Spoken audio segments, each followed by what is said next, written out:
Assalamu alaikum. Назарыңыздарда негизги маселе.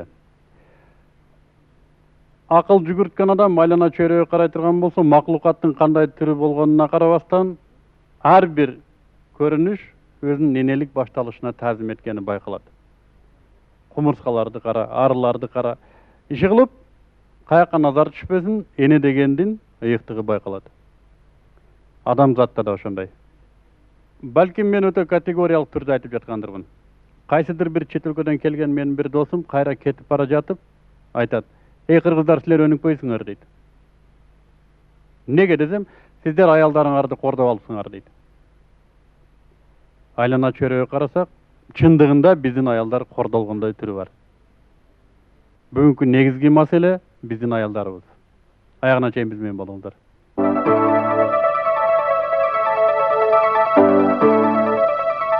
Урматтуу телекөрүүчүлөр, бүгүнкү маселе балким жеңил көрүнгөнү менен чындыгында жарым саат ичинде анчалык деле көп суроого жооп бере албасына мен алдын ала ишеничим айтайын. Бирок ошентсе дагы максатым сиздердин пикириңиздерди өзгөртүү. Колдон келишинче сиздердин пикириңиздердин, түшүнүүңүздөрдүн калыптануусуна көмөк кошуу.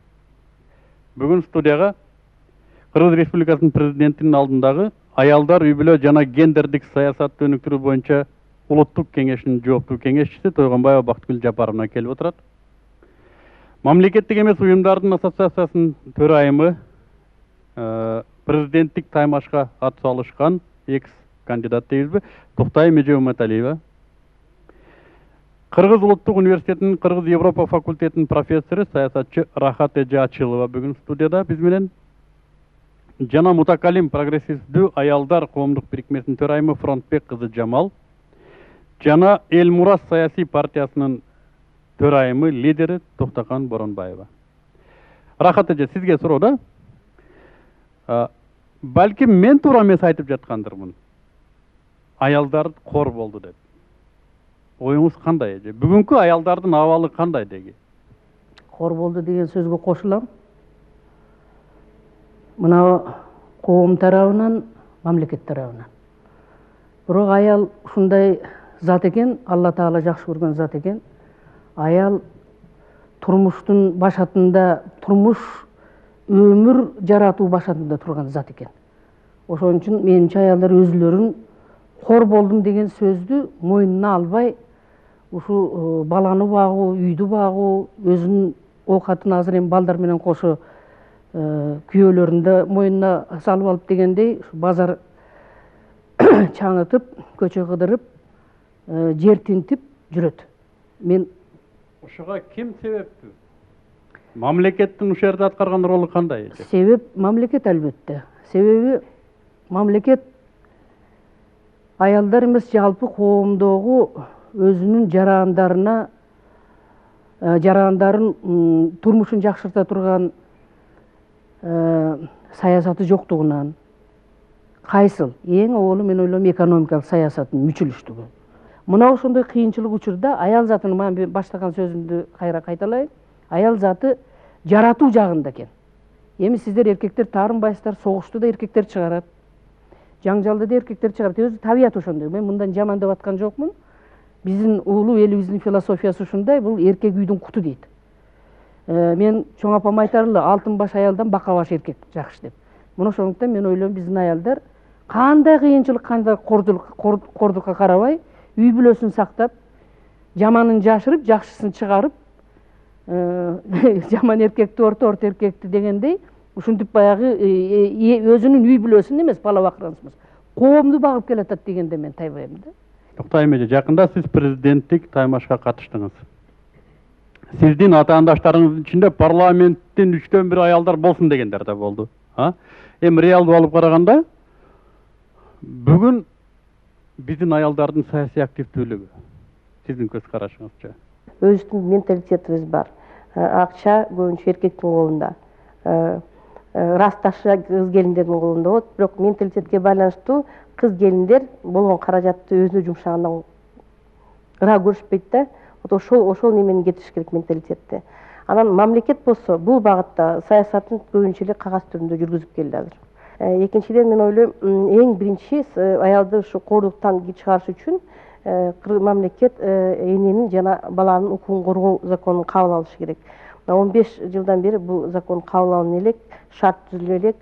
Анан могу аткаруу бийлигинде аял кишилер болбосо мамлекет өз ишин алып бара албайт. Эмнеге аялдарды мамлекеттик башкарууга түртө албай кыйналасыздар дейм да? Себеби деген Кыргызстанда ал саясат жок. Себеби карасаңыз, Токтойм эже, өзүңүзгө өзүңүз карама каршы чыгасыз да? Менин оюмча. Аялдар менталитети ушундай экен, баары бир эркектерден көз каранды экен. Эми аны саясатка түрткөндө, ал аял саясатка барганда эле көз карандылыктан кетип калабы? Ал жерде деле эркектердин айтканын кылат да. Жок. Аял кишинин өзүнүн энелик психологиясы бар да. Биз Азия өлкөлөрүнө карасак, илгертеден калган шарт. Эң биринчи устукандын эң жакшысын эркекке берет, анан баласына берет, анан эң азыраак калган тамак аял кишиге берет, туурабы? Ошол психология катуу сиңип калган да. Эгерде үйдө каражат бар болсо, биринчи ушу эркек киши алдыга барса деп ойлойт аял кишичи.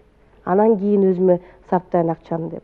Азыркы саясатты, чоң саясатты мына азыр акча кылып калды. Мына чоң шайлоодо кыз келиндер катышты, катышпады деп айтпайбыз. Мына 40тан ашык кыз келин жогорку парламентке кандидатураларын коюлду. Бирок ошо ыплас шайлоодо көп нерсени каражат чечип кетти да. Эже ушул шайлоодо аялдардын өтпөй калышы каражатка байлап атасыз, Эгерде жана чыныгы биз айтып аткан идеядагы шайлоо болгондо аялдар өтөт эле. Эгерде каражатка байланыш болгон таза шайлоо болгондо аялдардын бир тобу өтмөк. Рахмат. Бактыгүл эже, сизге суроо. Токтойм эже айтып атат, мыйзамдар кабыл алынбай атат. Аткаруу бийлигинде кемчиликтер бар деп. Сиз мамлекеттин өкүлү катары айта аласызбы, мамлекет толук кандуу аялдардын ушу кордугун токтотууга бир далалаты бар деп? Кандайдыр бир закон актылары алынгандыр ушуга чейин? Аялдар такыр эле корголуп калды деп айтуудан мен өзүм алысмын. Себеби чындыгында мына азыр Токтойм айым айтып өткөндөй, парламентке дагы жөн жерден 41 айым өзүнүн кандидатурасын койгон жок болуш керек. Бу дагы ал айымдар өздөрүнүн укуктарын сезе билгендиктен чыккандыгы да. Ал эми эмне себептен өтпөй алгандыгы бул бөлөк маселе. Кеткен мээнет, келген дөөлөт дейт. Жаман деп кыйкыра берсек, ал бизге жакшы тыянакты эч ким алып келип бербейт. Мен бүгүнкү күндө бул кызматка келгени кандай иштер аткарылгандыгы жөнүндө айтып берейин, ушу катчылыктын деңгээлинде. Эң алды мына парламентте аялдардын жоктугун эске алып, жакында эле президент өзүнүн жарлыгы менен Кыргыз Республикасынын президентинин жогорку кеңештеги гендердик маселе боюнча атайын өкүлүн дайындады. Бул жаңы пост болуп эсептелет. Мен ойлойм, бу дагы президентибиздин гендердик сезимталдыгын билгизгендиги. Ушу жакын арада эле бир эмес 2-3 жолу ушу лидер аялдар менен, чыгаан аялдар менен кездешип, ошол жерде аялдардын ал акыбалын жакшыртуу боюнча аларга кандай жол менен жардам бере алабыз деген тегерегинде жакшы сөздөр болду. Жана мен дагы бир нерсени айтып кетким келет. Кыргыз Республикасынын президенти максаттуу фонд түзүүгө ошол мамлекет тарабынан каржылоого башын баштаганга алгачкы каржыны ошол жакта мамлекет тарабынан бөлүп берүүгө аракетин көрсөтүүдө. Ал бул максаттуу фонддун идеясы бул биздин президенттин. Бул мамлекет фонд бул жанагы ал акыбалын жакшыртууга атайын арналат бул фонд. Жана парламентке келе турган мына азыр каражат чечет деп атпайбызбы? Акыл сезими абдан күчтүү, билим деңгээли жогору аялдарды каражаты жоктугунан көбү мүмкүн чындыгында өтпөй калгандыр. Мына ошондой айымдарга жардам берүү, аялдардын ал акыбалын жакшыртуу боюнча эркектердин маселеси катарында карашыбыз керек азыркы күндө. Эмне үчүн аялдар өзүмдүн жашоомду мен жакшыртышым керек деп ал өзү көтөрүш керек. Муну эркектер көтөргөнгө ошого жетишибиз керек. Даремети күчтүү, билими жогору дагы болсун, анан гендердик сезимтал эркектерибиз көбөйсө, мен ойлойм аялдардын бул жашоо шарты да оңолот деген. Токтоган мамлекет эмне иш кылды десе, Бактыгүл Жапарова айтып атат, мамлекет бүгүнкү күндө парламентке аялдар өтпөй калбасын эмки шайлоодо деп фонд уюштуруп атат дейт. аялдарды парламентке өткөрүү үчүн. Туура түшүндүмбү? Экинчи дагы эмне кылды десе, айтып атат, гендердик саясатты жогорку кеңеште көрсөтүп туруу үчүн бир бөлүм ачылды деп атат. Өкүлдөрдү. Көрдүңүзбү, мына ушундай иштерди мамлекет кылып атыр. Мен сизден сурап атам, ушул менен эле мамлекет аялдардын акысын өтөп коёдубу? Болдубу? Жок, буну менен эле болбойт. Анткени жанагы өкүл деген анан президенттин алдында ушул атайын улуттук кеңеш бар. Бул эми баягы жоктон көрө жогору деген нерсе да. Мына өкүл деген эмне? Өкүл бул абдан жакшы. Көрсөттү, жок дегенде президент ушул кадамдарга барды. Бирок ал кишинин добушу жок ал жерде. Укугу жок. Мыйзамга демилгечи боло албайт. Добуш бере албайт. Депутаттар кааласа угат, аны кааласа утпайт да. Мындайча айтканда бир жарым жартылай чара бул. Экинчи, мына кеңеш дагы бул кеңеш берет негизинен. Ал эми бизде чыныгы ушуга иштеп, анан жооп бере турган структура жок. Мына азыр маселен өкмөттүн жаңы курамы түзүлгөн атат. Менин оюмча да ошо өкмөттүн жаңы курамы түзүлгөндө маселен мына эмгек жана социалдык коргоо боюнча министрлик бар. Анан миграция деген департамент бар. Эгер жана Рахат эже айткан маселени чече турган болсок, ошо баягы миграция боюнча департаментти министрлик кылыш керек. Ошого жана эмгек кошуп бериш керек. Анткени алардын райондордо структуралары бар да, биз ошондо ошо маселени чечебиз. Ал эми үй бүлөгө көңүл бурасыз десек, жана социалдык коргоо боюнча жагын бөлүп туруп, буну үй бүлө менен коштуруп бир министрлик кылыш керек да. Ошондо биз качан биз үй бүлөдө тарбияны баштап, ушу элибиздин кичинекей катмарына чейин жерге жеткенде гана биз парламентке адамдарды алып келе алабыз. Административдик ресурс албетте биринчи ролду ойнойт. Ал колдоо болбосо, аялдарга келиш кыйын. Түшүндүм. Экинчи, финансылык жактагы абдан көп маселелер да. Жанагы эле маселе менен чечиш кыйын буну. Элибиз, журтубуз мына шайлоочулар чечиш керек. Рахмат. Жамал, сага суроо. Жогорку кеңеште гендер боюнча 4 өкүлү болсун аялдардын, аялдар иштери боюнча 70 министрлик болсун. Президент аял болсун. Аялдардын проблемасы чечилеби? Мен өйдөдөн баштабай бул проблеманы ылдый жаксан чечсекпи деп ойлойм да. Себеп дегенде алюмул мадраса дейт да, эне бул медресе дейт. Кандай болсо тарбия берүүчү, ошондой болот тарбия алуучу дейт да. Мен айтар элем, эң биринчи үй бүлөнү тарбиялаш керек. Аялды президент коюп коебузбу, же болбосо 70 депутаттан аял болобу? Эгерде аял өзү тарбиялуу болбосо, бул маселени чечиш кыйын. Эми биздин мамлекетте мисалы биз Пекинский платформага кол койгондон кийин, ошол Пекинский платформада бизде квота деген нерсени киргизсе болот Кыргызстанга. Ошол депутаттыкка шайлаганда аялдарга бир 20-30% бир квота бериш керек. Буларга бир жеңилдик бериш керек. Эмне себептен? Себеп дегенде азыр Кыргызстандагы аялдар алып көрсөк 15 жылдан бери бир чоң кызмат иштеген аялдарыбыз аз, эсептелүү аялдар да. А бирок 40 аял депутаттыкка чыккандан кийин бул жерде алар өздөрүнүн финансовый маселесин чечкен жок. Карап көрсөк, заводдун директору ким болгон? Эркек болгон. Аял болсо бухгалтер же бирдемсе болгон. Анын акчасы жок депутатство койгонго. Ошол себептен биз аялдарга бир квота беришибиз керек. Аялдар депутат болгондуктан. Эгерде депутаттыкка кааласа. Жамал, мен сурап атам, бүт парламент аялдардан болсун. Мейли, даже президентибиз аял болсун. Аялдар проблемасы чечилеби? Аялдардын маселеси бул менен чечилбейт. Аялдын өзүнүн ар бир коомдо мындай жүрөгү ойгонуп, ар бир инсан өзүнүн ыйманы толук болуп, ушул нерсени кылам дегенде гана чечилбесе, бул нерсе чечилбейт. Баары жак аялдарды коюп койсо дагы, эгерде бизде азыркы политиканы карасаңар, аялдар аялдарды эле поддержка кылбайт. Ошол себептен бүт жакта аялдарды коюп коелу, аялдар жакшы жашап кетет деген бул өзүнчө күлкүлүү нерсе да. Себеп дегенде эгерде эркектер аялдарга жардам бермейинче, эркектер менен аялдар бирге иштешмейинче бул нерсе болбойт. Азыр дүйнөдөгү илимдер, дүйнөдөгү саясий илим, социология илимдери аялдардын саясатка кереги барбы жокпу деген маселени тегерегинде катуу ойлонуп атат. Ошондо аялдар саясатка барса, саясат жумшагыраак, мындайча айтканда мындай милайымыраак болуп, кичине мындай жанагы бул кызым айткандай эркектер менен аялдардын балансы мындай тең салмактуулугу, коомдун тең салмактуулугу өсөт экен. Мына биздин тоң куруш же революциясы болуп өттү. Кайта биз кризиске учурадык. Кризиске учураган учурда эң кыйын абалда дагы ушу аял заты калып атат да. Анан эмне үчүн ошо мен Жамалдын айткан сөзүн колдоп кетем, үй бүлө жөнүндө. Ошо 1000 жолу министр кылайлык аялдарды неме кылайлык, эгерде үй бүлөнүн саясатын колдосок, кор болгон аял кор болгон инсанды тарбиялайт. Кор болгон инсан эркин инсан боло өзү албайт. Мына эми өзүңүзгө келип атасыз эже. Мен ушуну айтып атам. Мамлекет эмне кылуу керек ушун үчүн? Ошондуктан мамлекет Парламентке аялдарды отургузуп кое менен чечебизби ушуну? жок, жок. Мамлекет ушул багытта стратегиялык план кабыл алыш керек да. Стратегиялык пландын негизинде үй бүлөнүн башына коюш керек. Ошо үй бүлөнүн кантип сактап, анын руханий ички дүйнөсүн кандай сакташыбыз керек. Ушул теманы көтөрүш керек да.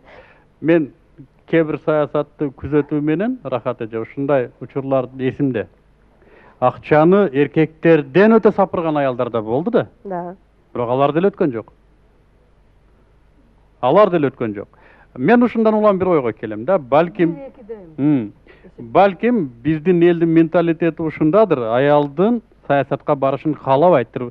Эмнеге? Балким аялдын өзүнчө бир ролу бардыр. Коомдук эркектен бийик, мыйзам чыгаруудан, парламентке баруудан, башкаруудан башка бийик бир ролу болсо керек. Балким биз ошону билбей, ар нерсени айтып башыбызды айлантып жүргөндүрбүз деп атам. Биз мисалы үчүн аял заттардын баарын мейли депутат кылып коелу, баары тең ишке чыксын. Бирок 10 жылдан кийин коом жок калат Кыргызстан. Эмне себептен? Себеп дегенде алар эң негизгиси Аллах берген өзлөрүнүн фарзын аткара албай, балага тарбия бере албай калышат. 10-15 жылдан кийин балдары чоңойт, тарбиясы жок болуп калат. Алар только телевизор менен чоңойт. Ошол себептен аялдык эң бир негизги максаты бул бала төрөш керек. Эгерде мүмкүнчүлүгү болсо, мүмкүнчүлүк деген эмне? Ден соолук шарты болсо, экинчиден ошол балага туура тарбия бериш керек. Мүмкүн эгерде эне туура тарбия берсе, ошол бала бир президент болорбу. Токтоган эже, кандай дейсиз? Ушуңуз туура айтып атабы? Кантип эле аялдар төрөп эле тарбиялап үйдө отуруп калсын, чынбы? Эми бүгүн биз аялдар төрөбөй атат, же энелик милдетин аткарбай атат деп айтсак туура болбойт. Анткени аялдар ошо милдетин дагы аткарып атат. Ошол эле мезгилде мына эркектерге караганда көбүрөөк убактысын дагы башка жумуштар менен элек болуп атат да. Жана бизнесте жүрүп атышат, саясатта жүрүп атышат, башкаларда. Эми саясатта аялдар алыс дегенде мен таптакыр алысмын. Анткени кайсыл ошол эле биздин жигит депутаттар аялдардын жардамысыз парламентке келди. Президентибиз баш болуп. Керек болсо 50%дан 80%га чейин биздин депутаттардын жанагы командасы, үгүттөөчү топтору бул аялдар. Митинг кылганда аялдар. Токтоган эже айтып аткан маселе бар, туурабы? Кайдыгер деп атат. Мамлекеттин кайдыгерлиги бул атайы кайдыгерликпи, же түшүнбөстүктөн болуп аткан кайдыгерлик? Жок, эми мамлекет тигини кылбай койду, буну кылбай койду деп эле мамлекетти карап эле баарыбыз ошону карап эле бекер эле отура беришибиз керек бекен. Мен жана да айтып кеттим, ар бир адам, эркек болобу, аял болобу, өзү аракет кылыш керек эң биринчи. Ошо аткарылбай эмне үчүн аткарылбай калды? Эмне үчүн ошо мыйзамды даярдаган ошо автору болобу, же болбосо ошо мыйзамчы депутат болобу, ошонун жоопкерчилигин көтөрүш керек эле эң алды. Анан ошол мыйзамдын аткарылышына каражат таап, механизмин иштетип туруп, андан кийин анан мыйзамды чыгарыш керек эле да. Андан кийин анан элдер ошол мыйзамды кандай аткарууда өзүнүн жолун таап алат эле деп ойлоймун да. Анан мен дагы бир айткым келет, ошо элдин арасында эркек аял бири-бирин басмырлап, укугун мындай тебелеп тепсеп дегендей коргулуп аткан бул ким? Мамлекетпи? Мамлекет эмес да. Бул аял эркектин ортосундагы келишпестик мамиледен келип чыгып атат да. Ошондуктан мен айтарым, эркек аялды сыйлаш керек. Аял эркекти сыйлаш керек. Аялдын дагы эркектин да өзүнүн функциясы бар деп айтып атпайбызбы? Аял бала төрөш керек, аны тарбиялаш керек, эркек багуучу болуш керек. Мына ошо эркектин багуучу болуу функциясынын бузулушунан анан аялдардын эне болуу функциясы бузулду да. Анан ошол бала чакамды багам деп аялдар көчөгө чыкты. Эркек бага албай калды, аял көчөгө чыкты. Ошондой. Эгер ошол аял көз аябай табышкер болсо, жакшы мамиле кылса, ошол аял үй бүлөсүндө сый урматта жашаса, ал бала чакасына жакшы тарбия берип үйдө отурат биздин көп эле аялдар. Биздин көп ушу соодага аралашкан, ошол үйүнөн чыгып кеткен аялдар ошо кыйынчылыктын айынан болот. Анан биз бул жерде маселенин өзү коюлушу мындай болуп атат да. Аялдардын абалы депчи. Аялдардын абалы жөнүндө сүйлөгөндө сөзсүз эркектердин абалын айтышыбыз керек. Эркектер азыр коомдо майдаланды, эркектер да кор болду, эркектер жыргап кеткен жери жок. Ошолор да өзүнүн мурдагыдай эркектик сапатынан ажырап калгандыгынан бүгүнкү күндө аялдар маселеси келип чыгып отурат. Анан бул жерде мамлекеттин деле ошол аялдар маселеси боюнча саясаты болуш керек. Ошол эле учурда мамлекеттин эркектер маселеси боюнча саясат, адам ошо жарандары жөнүндө өзүнүн саясаты болуш керек. Бирок эң негизгиси адамдагы баалуулуктар, мына өзүңөр көтөрүп келаткан ыйман, адеп маселесинде, ынсап маселесинде бир бирдиктүү бир системалуу бизде саясат болуш. Мамлекеттен мына сурай турган бир мүмкүнчүлүк келсе да, эй топчугул сура десе, эмнени сурайт элеңиз? Эми бул мындай да Мыктыбек, эгер иштейм деген аял иштеш керек. Чоң кызматта даремети бар аял иштеш керек. Биз ошондой даремети бар, потенциалы бар, билими бар аялды көрбөй коюуга, ошого кайдыгер кароого, ошол аялды көтөрбөй коюуга мамлекеттин акысы жок. Андай аялдарды биз көтөрүшүбүз керек. Бул биз 17-жылы атка отурганда эле кыйшак отурганбыз. Биз маймылдан жаралганбыз.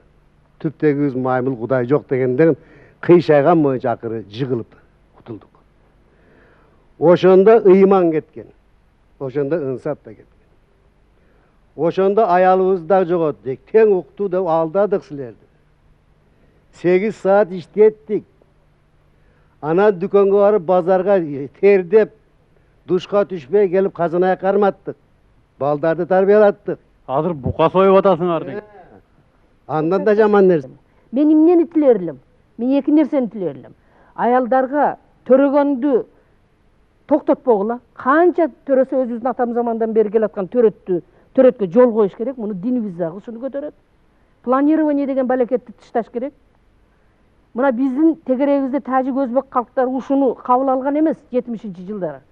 Мына азыр ошол 10 миллион өзбек элибиз, бир тууган элибиз азыр 28 миллион болду.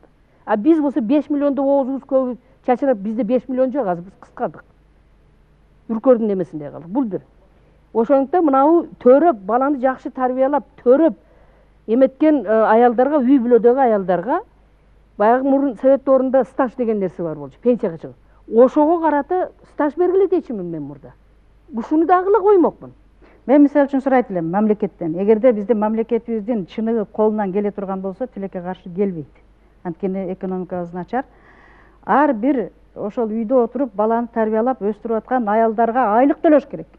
Төрөгөндүк үчүн. Төрөгөндүк үчүн. Өстүргөнгө чейин айлык төлөш керек баарына. Эгерде же Япониядагыдай күйөөлөрүнө бала төрөлгөн сайын айлыгын кошуш керек. Анан кийин бир 400 күндөн кем эмес төрөгөн аялга декреттик отпускка акча төлөш керек да. Ошол кандай айлык алып жүрсө ошонун деңгээлинде, жок дегенде 80% төлөш керек. Муну менен төрөп аткан аялдын статусу да көтөрүлөт. Статусу көтөрүлөт. Анан ошолорго кийин келечекте пенсияга чыкканда, мына пенсияга отчисление болот дагы, мындайча айтканда, ошол жака пенсияга чыгыш үчүн дагы мындайча айтканда база түзүлөт да. Бүгүнкү күндө бул жок болуп атпайбы бизде? Баракелде. Дагы эмне сурайт элеңиз? Эми жаңы бийлик келди, президентибиз да жаңы, парламентибиз жаңы. Анан биз да ишеничибизди алар акташ үчүн биз дагы аларга ишенишибиз керек деп ойлоймун да. Ошондуктан жакында эле Курманбек Салиевич ошо лидер аялдар менен кезигүүсүндө ал киши айткан эле, мамлекеттин саясатынын негизин эң алды аялдардын турмушун, аялдардын ал акыбалын жакшыртуу жана гендердик саясатты өндүрүүнүн негизин өйдө көтөрүү депчи. Демек биз президентибизге да ишенишибиз керек. Алдында аябай жакшы максаттары турат.